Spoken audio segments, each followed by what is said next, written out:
وہ مجسم کلمہ ہے جن کو کلمۃ بھی کہا جاتا ہے. ہاللیلویا.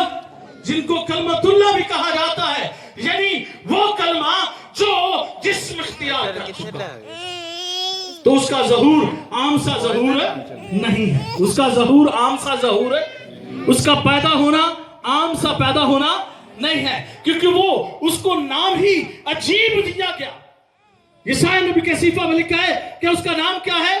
عجیب، مشیر، خدائے قادر، ابدیت کا باپ اور صلح سلامتی کا شہزادہ ہے. اور بے شک یہاں پر جیسے لکھا ہے کہ خدا وہ کلام، وہ کلمہ جو خدا کے ساتھ تھا، وہی جس کے وسیلہ سے یہ دنیا، کائنات، عالم جو ہے مارز وجود میں آئے، وہی کلمہ نفسی وہ مجسم ہوا اور ہمارے درمیان رہا.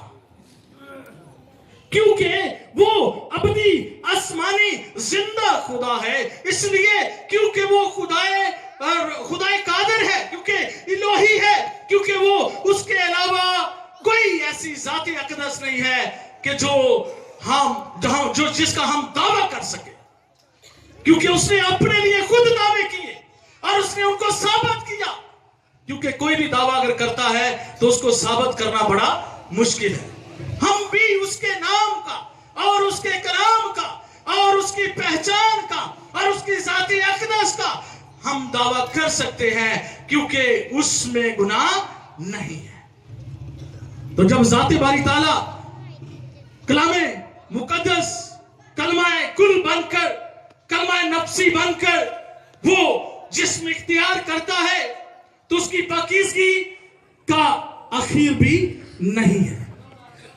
اس کی پاکیزگی ایک اعلیٰ ہے، اس کا معیار بے شک سب سے اعلیٰ ہے، کیونکہ وہ نیست سے ہست کی طرف ہمیں لے جانا چاہتا ہے.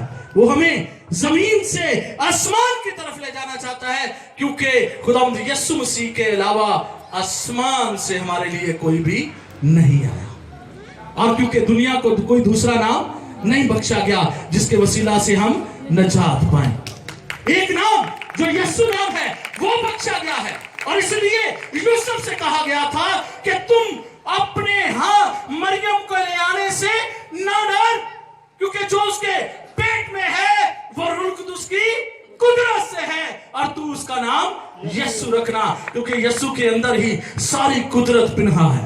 یسوع کے نام کے اندر ہی ساری قدرت پائی جاتی ہے، کیونکہ وہ روح اللہ ہے، وہ روح خدا ہے، وہ کلمہ مجسم ہے.